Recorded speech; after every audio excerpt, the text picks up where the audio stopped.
some information, of course, that we're going to share with you with regard to the upcoming Housing Trust Fund RFP. A few housekeeping matters there. All of the attendees, you are, of course, muted there. What you'll do is if you have any questions or comments, please submit them to the chat room.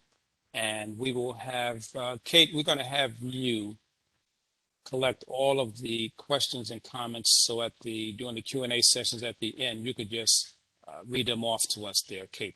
Thanks and appreciate that. Before we get started, though, we want to first introduce you to the Department of Housing and Neighborhood Services new Deputy Director. While she's new to Housing and Neighborhood Services, in a sense, she certainly is not new to the city. So let's take a moment and just let Rebecca Hefner introduce herself to you. Rebecca? Thanks, Miles, and good morning, everyone. Glad to be here this morning. I appreciate the opportunity to join this meeting. I'm looking forward to this. Will be my first HTF round with Housing and Neighborhood Services. But as Miles said, I've been at the city almost a decade now, and actually this is my second stint in this department. So I've enjoyed working with the Housing Services team over the last couple of months, getting up to speed. I've heard a lot about the great work that you all are doing in the community, and quite a lot about some of the current challenges that you're all facing in terms of financing and supply chain and construction escalation and on and on. So I'm really interested to see what kind of creative solutions y'all are going to share with us during this round of Housing Trust Fund. And I look forward to having an opportunity to meet many of you as I settle into my time here in Housing and Neighborhood Services. Thanks, Miles. Okay, well, thank you very much, Rebecca. We really appreciate that. And folks, we are in good hands. Rebecca is a quick study. She brings a wealth of technology as well as just basic knowledge in general to the floor there. And she's been extremely helpful during this short stint so far there. So when you get a moment to certainly meet her, definitely take full advantage of that. I think you'll be extremely pleased there. We're just going to do a quick one. If you could just go to the next slide.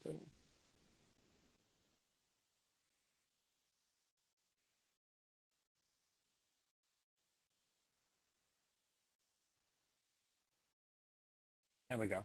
Here's the agenda, folks. We're going to do some quick introductions to some other members of the city's team there. We have a few of them that are on the call today there. They're going to, of course, be providing input as appropriate along the way there in terms of any questions or comments or thoughts you may have there. So why don't we start with you, Warren? Hey, good morning, everyone. This is Warren Wooten with Housing and Neighborhood Services. Good to be with you all this morning. And if you have any technical questions, have any issues, just shoot me a chat, and I'm trying to manage all that as people come in. So good morning. Warren's in the driver's seat, and we're in good hands there as well. Okay, Kate. Hey, I'm Kate Caton, one of the other newer team members in the department. Helping out Warren today. Okay, I'm just going in the order of the attendees here. So Rusty. Sorry, I'm jumping around a little bit there. I'm just going in the list there. Rusty? Yes, Rusty Mills, Deputy Director with the Charlotte LISC office, and working primarily with the Housing Trust Fund as a relationship manager locally on the ground. Glad to meet everyone today. Many of you I've already talked to or met. Look forward to meeting others. Thanks.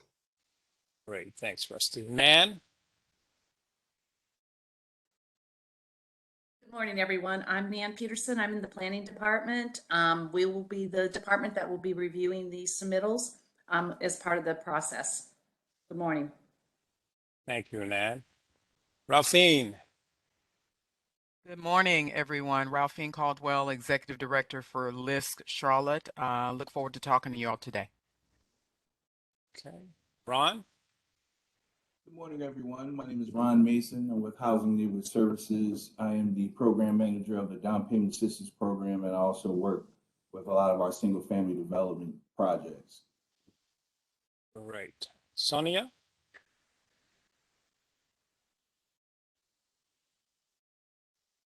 Sonia, are you there from the CBI team?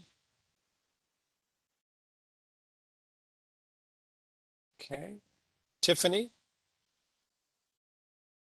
Hi, good morning, everyone. Tiffany Durr. I'm also with LISC. I support Rusty and Ralphine from our national group called Strategic Investments, and we're responsible for supporting on the underwriting and structuring of deals as well as credit approval for the Charlotte Housing Opportunity Investment Fund.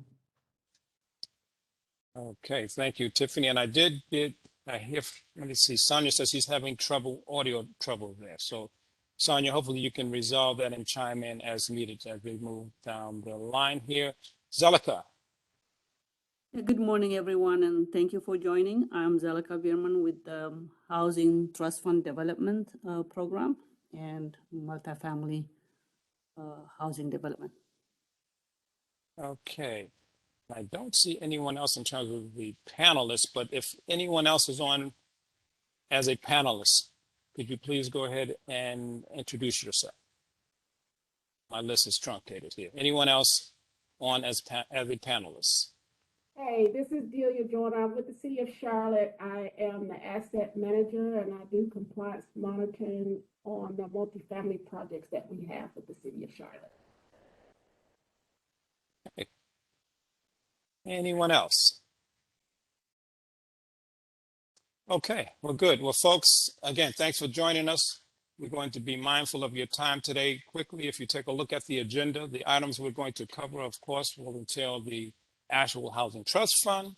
We're going to talk a little bit about the Charlotte Housing Opportunity Investment Fund. Our list teams will lead us in that. We'll walk through the proposed RFP schedule. And most importantly, we'll use the remainder portion of the session to hear your comments and input as well as answer questions that you may have for us there. Next slide, please. Miles, I'm sorry, while you're pausing, can you hear me now? Yes, I can. Okay, awesome. I apologize, everyone. I had to call in. I just wanted to introduce myself. I am Sonia Burrows. I am a compliance specialist with the Charlotte Business Inclusion Program, and we are responsible for any goal setting with regards to participation with minority women, small business certified firms. Thank you very much, Sonia. Appreciate that. Glad you were able to resolve that audio challenge. Is anyone else from your team on as well there? I can't see them, but anyone else? Not at this time. Thank you, Miles. Okay, very good. All right, well, folks, let's jump into it there. Just a little background information. Back in 2018, City Council approved the Housing Charlotte framework, and there were several pillars that framework was based upon there. We knew that there was an affordable housing challenge, to say the least, there, one that we were experiencing like other municipalities across the country. But the key to the framework was it was enabled us to really get a firm grasp on, okay, what's the scope and magnitude of this challenge? And what are some of the tools and recommendations and best practices that we can implement to help address that? So sort of provided us with a roadmap of sorts there to help us address what all of you, I'm sure, agrees is a challenge with regard to trying to provide safe, sound, high quality, affordable housing there. So these are the three pillars indicated there, creating new affordable housing, preserving existing, and of course, getting folks on the economic mobility path by creating family self-sufficiency. Next slide, please.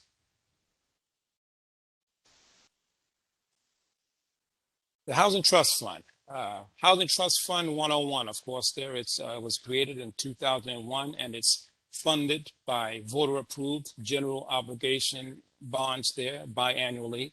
And since 2002, we've done a pretty decent job of getting funds out there by way of approval by City Council to the tune of some $215 million, actually over that, and also funding over 10,000 shelters and affordable housing units. Affordable, of course, is defined as units that are anywhere from 80% of the area median income or less. Next slide, please. The key purpose of the trust fund, of course, is to provide gap financing for both for-profit and nonprofit developers that are engaging in the development of affordable housing. Flexible structuring is intentional because we know that the key to providing gap financing is that of being able to fit in where the need is. And of course, there's an emphasis to make sure that we target to the deeper AMI by requiring that at least 20% of the units for developments receiving Housing Trust Fund assistance must be targeted to households at 30% of the area median income or less. Next slide, please. How is it typically structured? Well, typically it's soft financing for the most part with a 20-year amortizing loan.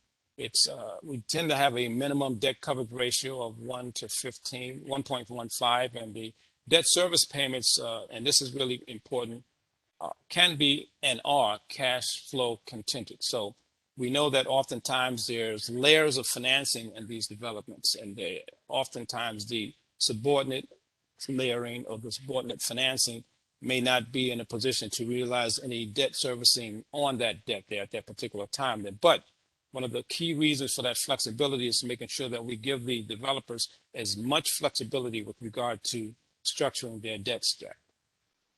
Next slide, please.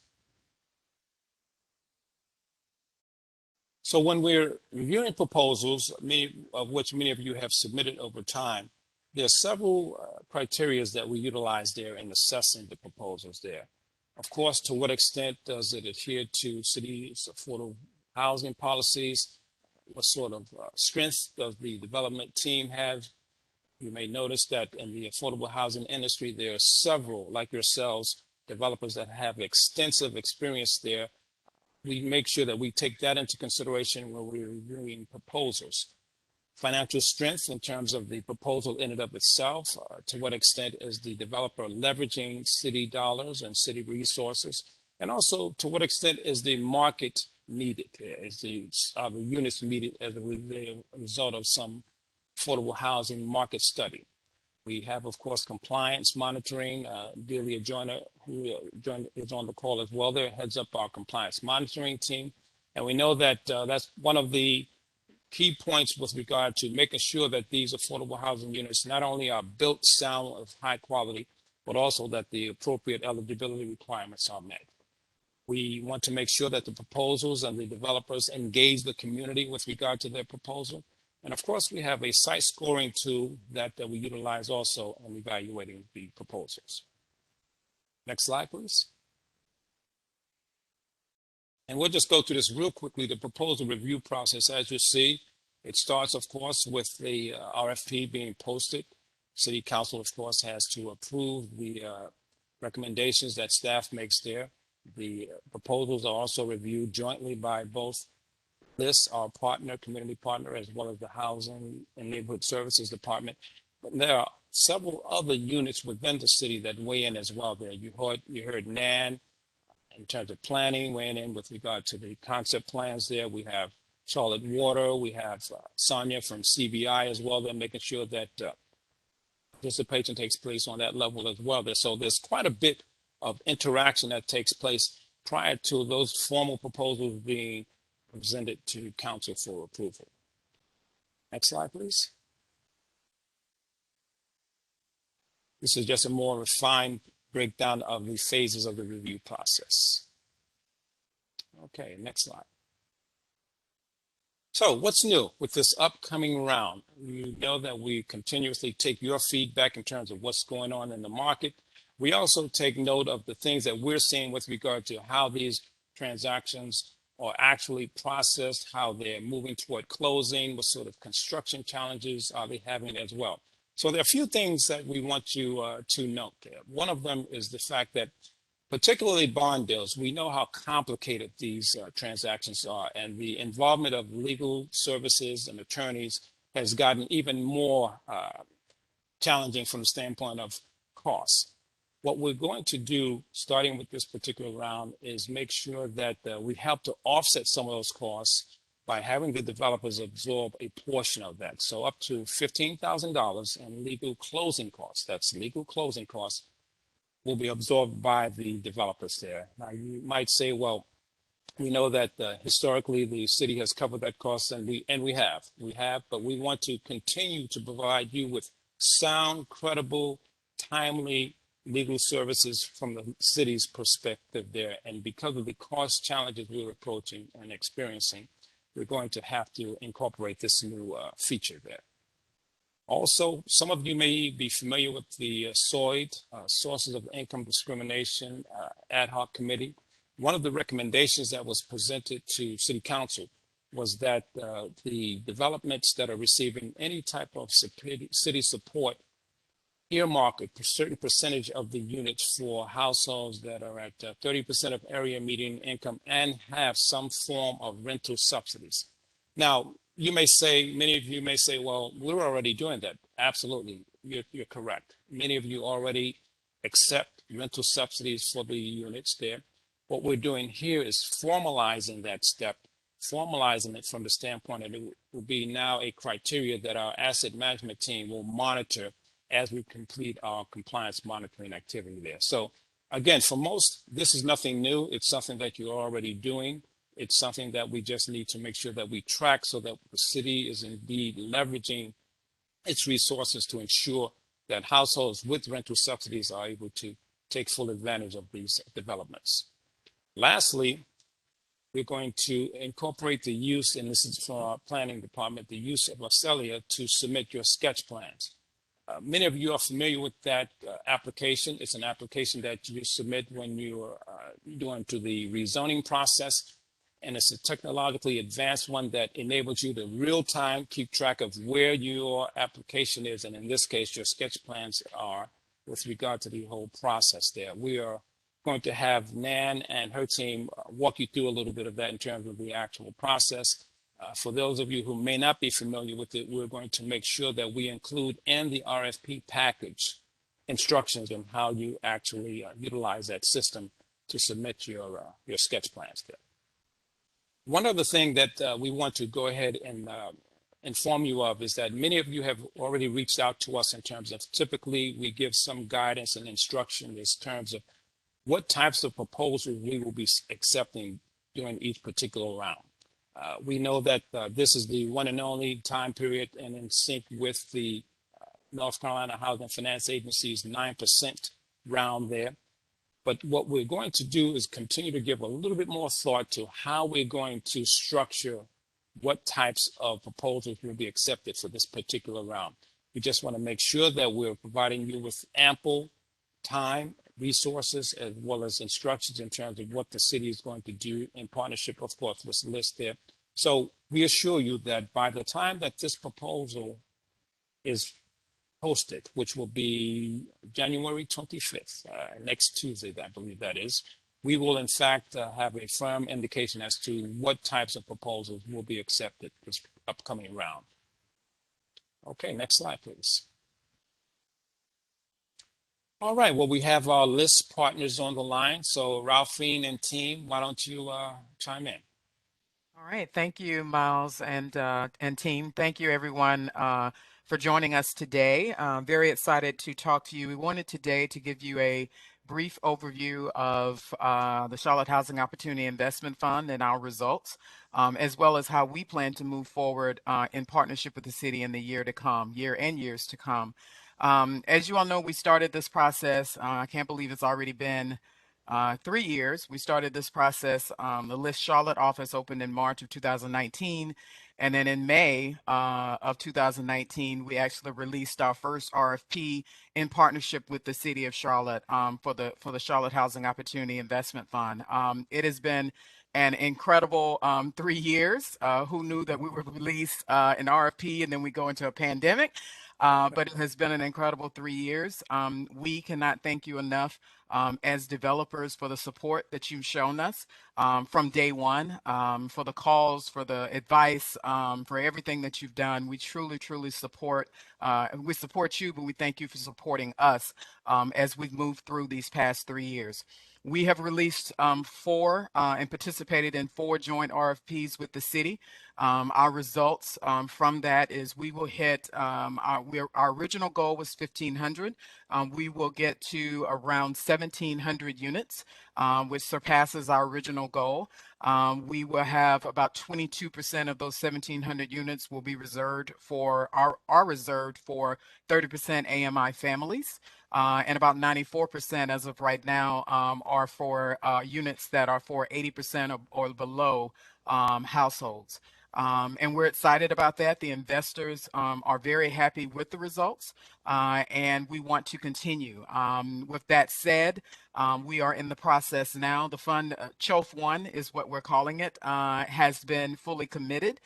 We have about 2 or 3 more closings that will happen this year. We've already closed on several developments.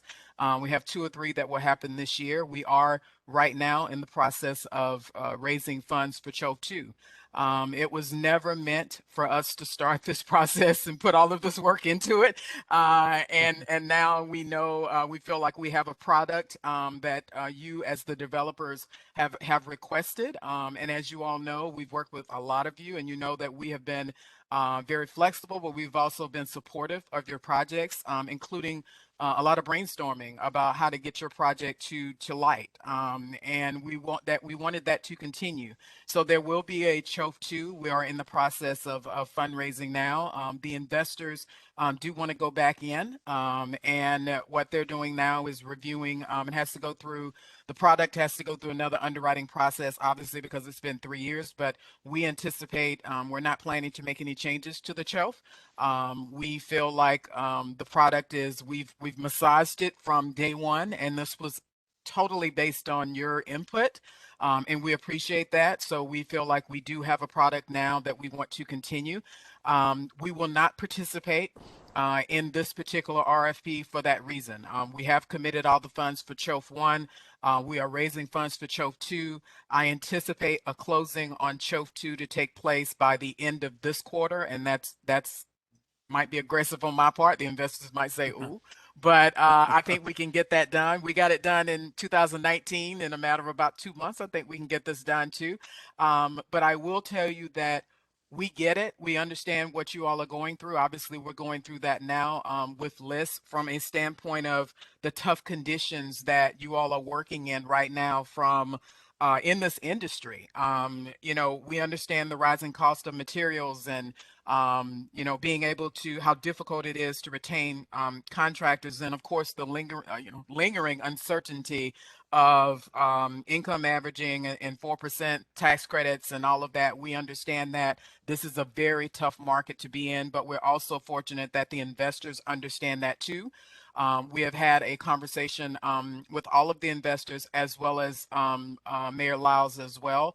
And she gets it too. There's a lot of different initiatives and things happening in Charlotte, but housing is still a priority and will still continue to be a priority. And that's per a conversation I had with the mayor and with others, with the investors. We still want to make sure that we continue with affordable housing to make sure that, especially in a time like this, that your deals can still be able to come to light and we can still get those units on the ground. I will say that, you know, in addition to all of that, with the CHOF 2, if you have deals that you would like for us to consider, we've talked with a lot of you, so we kind of know what you have in your pipeline. But if there is a particular deal that you want to discuss with us, as you know, always you can reach out to Rusty. Rusty is your point of contact, or myself. And we can set up a call to be able to discuss your project. But then also talking with us from a standpoint of, you know, we can kind of help you brainstorm about ways that we think that maybe you could structure, or even from a funding perspective, how we could be able to help you as well. Many of you that have deals in the pipeline and have closed know that we come up with ideas. I will say that that's why I'm proud to be a Lisker, is because we try to come up with innovative ideas to be able to get stuff done. And I believe that you have seen that we've been able to try to work with you to be able to get your deal to light. And we totally want to stress and emphasize in the coming year that we'd like for you to do that, especially as we are in the middle of this fundraising. Once we close, and when I say close, meaning the fund closes at the first quarter, at least portion of those funds close after the first quarter with investors, we will let you all know that. And then at that point, we will determine with the city how we will handle that. Will we open up another another RFP, or how will we do that? And that will be a conversation that we will have with the city, but we promise you that we will give you sufficient notice regarding that. But in the interim, you know that you have Rusty and I on the ground that you can reach out to discuss. And we're proud of the fact that we in this past year, we've gotten some great partnerships. Again, we started 3 years ago with a product that we were trying to make sure was complementary to this market. And we have tweaked it along the way, but we then went into a partnership. We knew we wanted to do more NOAAs. We want to thank the Housing Impact Fund for that, for allowing us to be a part of their initiative.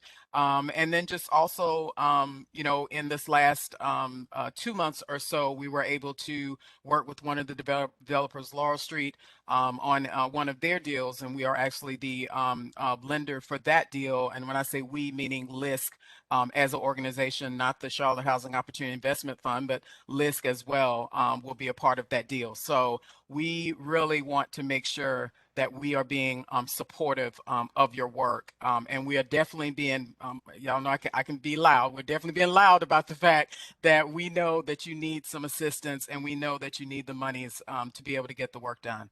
So thank you so much. And Rusty, someone said, who is the list point? Rusty is Albert Mills, and Rusty will put his email address in the chat as well. And then I will end with,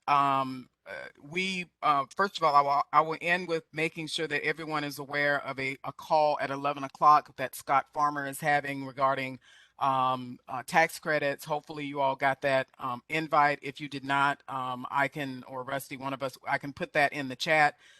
Because Scott is going to be talking about what's happening right now in this market, in this volatile market. So if you did not get that invite, we can definitely put that in the chat for you. So because we feel like that's something that you want to listen to hear Scott Farmer talk about that. So, and I will close with that, not unless Rusty or my team has anything. Yep. I'll just add, again, glad to be working with all of you.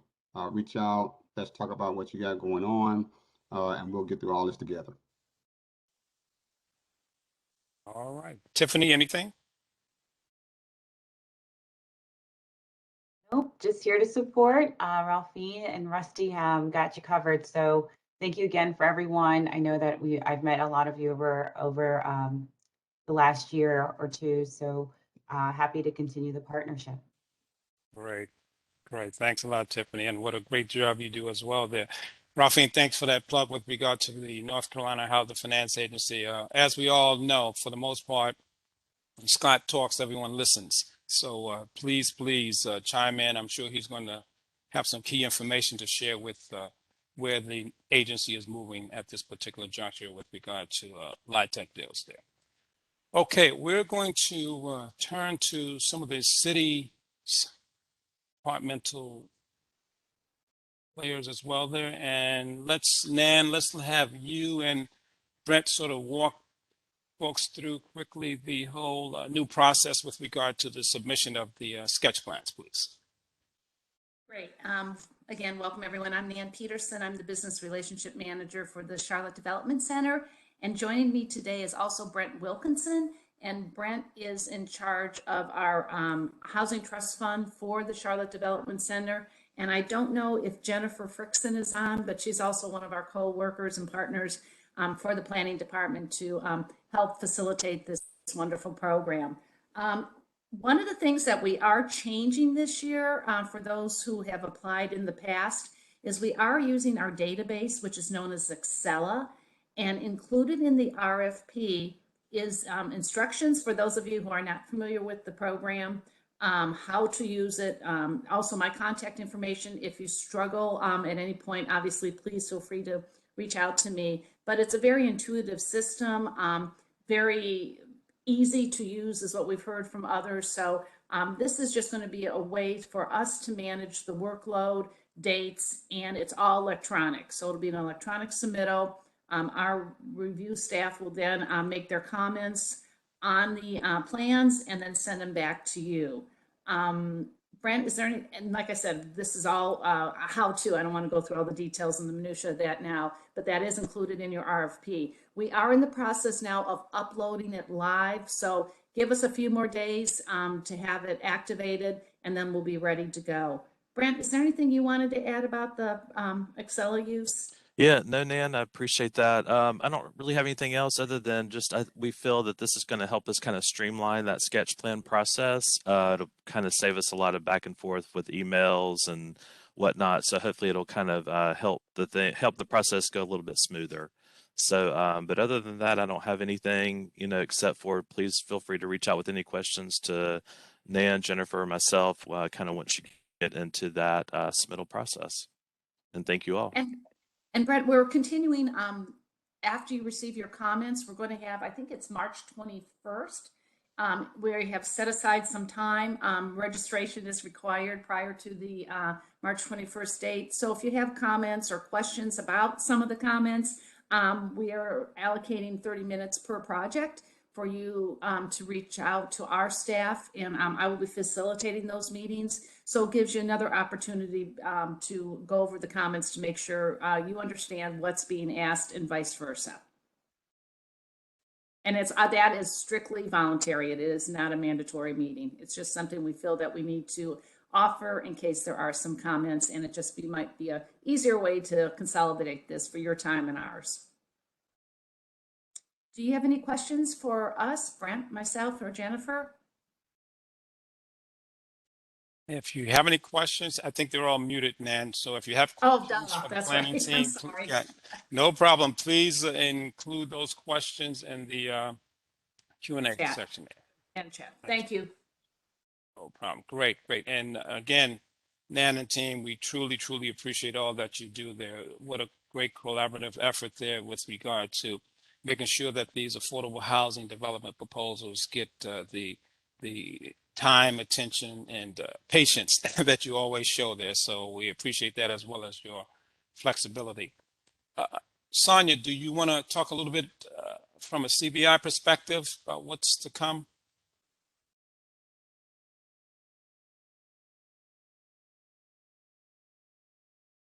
Sonia, you might be on mute. I'm managing 2 mute buttons. I'm sorry. Can you hear me okay now? Yes, we can. Thanks. Okay, wonderful. Certainly, for those of you who are not familiar with the Charlotte Business Inclusion Program, excuse me, I'm also getting over COVID, so bear with me. Our goal with the Charlotte Business Inclusion Program is to promote diversity, inclusion, and participation with local businesses that are, as I mentioned, certified with the city as small businesses, minority-owned businesses, or women-owned businesses, just to ensure that there is equity with opportunities with city contracting. Ultimately, we do provide tracking and reporting with the city's spend with MWSBEs, we use that acronym, and we provide education and outreach opportunities to those certified MWSBE firms. And just like attending meetings like this, we collaborate with city departments to increase those opportunities for MWSBEs to participate in city contracting.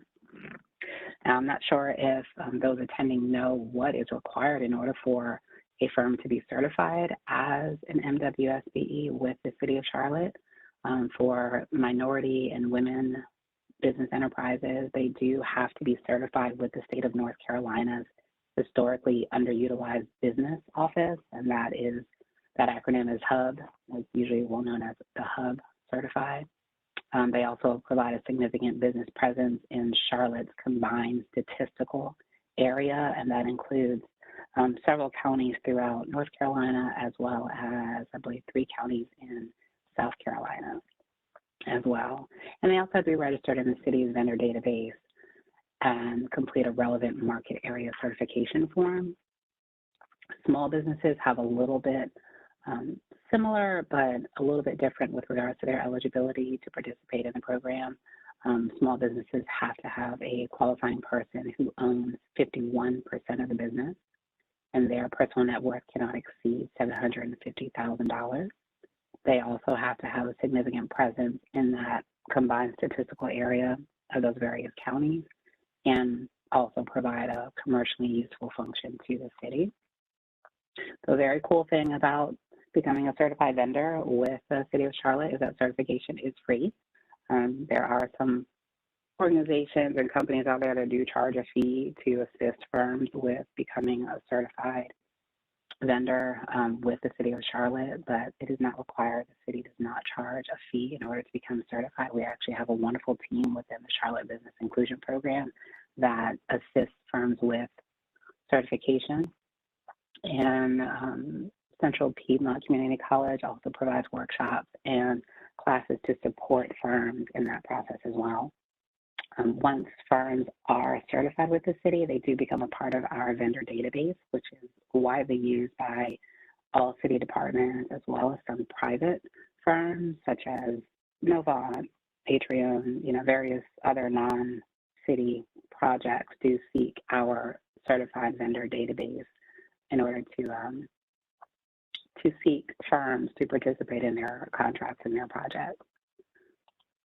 And outside of that, we do provide support throughout the contracting process just to ensure that if a contract or a project does have a participation goal with a MWSBE, we do have support from the City of Charlotte to ensure that those goals are being met. And we do utilize a supplier diversity management system, a web-based tool accessible anywhere you have the internet in order to maintain tracking and reporting and accountability. So I think that's pretty much all I would share unless there's any questions. Thank you. Thank you so much, Sonia. I think there is a question asking whether or not you can put your contact email in the chat there. I certainly can. Absolutely. Okay. Good. All right. Well, before let me see. Warren, could you go to the next slide?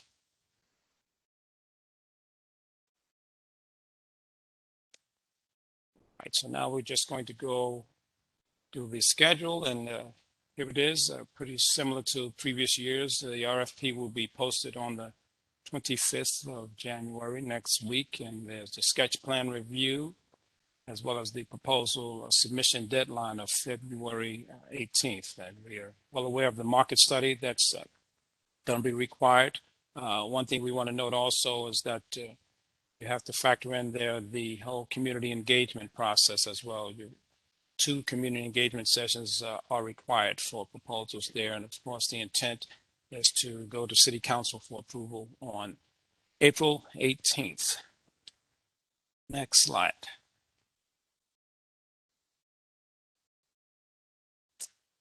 Okay, you want to go to the next one, Lauren, that has contact information for Liz? All right, great. You can keep it there.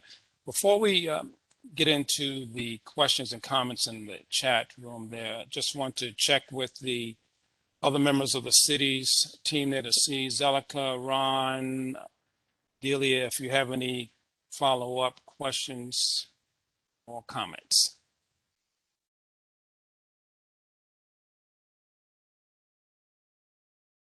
Are we good, City? Okay, I'll take that silence as a yay. All right. Well, I know that both Kate and Delia have been diligently tracking the questions and comments. You want to, Kate, start off with the first question or comment that we have? Sure. Yeah. There's one saying, confirming that it will be okay for voucher holders to occupy non-30% AMI units, and it will still count towards the minimum, which would result in a larger number of 30% AMI households served. Got it. Good question there. And I'm assuming what the questions posed is getting at is whether or not someone who may not necessarily be at 30% AMI, they may be at 31 or a higher higher AMI, but still have rental subsidies, some sort of rental subsidies. And yes, we will acknowledge and accept those vouchers, acknowledge those vouchers as vouchers being contributed toward the meeting the requirement that the participating developer is opening up the units and targeting them to households with rental subsidy vouchers there. So yes. Next. The only other question was just answered, but the question was, what is the minority participation goal on projects in Charlotte? Is it a specific percent this year? Sonia answered, participation goals are set per project contract after review of various factors, including, but not limited to, the scope of work and available certified firms. And Kate, and I can expound on that as well. Just to add that the city does do a disparity study every 5 years. And we are actually in the middle of our most recent disparity study. It's very extensive. It takes about 18 to 24 months to complete. And with that, it helps the city identify how we're doing as a city with regards to including minority women and small businesses in our contracting opportunities.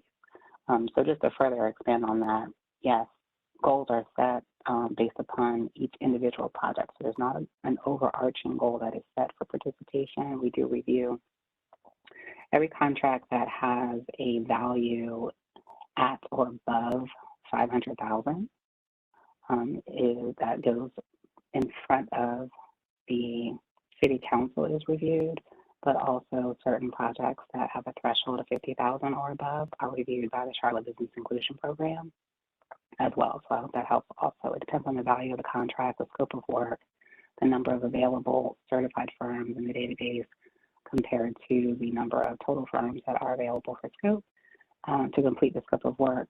And in addition to that, it is relative to the number of firms that respond as well. The city does post upcoming projects and solicitations that are available. And we very uniquely have a site called Early Bird that actually posts upcoming projects as well, so that businesses can forecast up to 18 months ahead of time of projects that are upcoming with the city, so that those minority women and small businesses have an opportunity to see what's coming up so that they can plan and prepare to submit proposals for those projects. So I'm going to add that last bit. I hope that helps. Okay, well, thanks for that thorough response there. Kate, next. That's it. That's the only questions I had. So if anyone has any last ones, send them in. Okay. Last call, folks. Any other questions or comments there? Well, not last call for this session, of course, not the last call with regard to in general. Feel free to reach out to both lists in the city if you have any questions or thoughts afterwards there. But anything before we close out?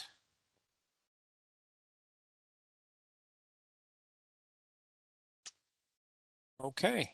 Well, we're going to give you another 11 minutes or so back of your time there. Again, thank you, fellow developers, from the standpoint of we really, truly appreciate all that you do, particularly how you do it during these challenging times. Is just short of a miracle from that perspective there. So continue to do that. We will continue to be the partners that we hopefully have been for you up until now.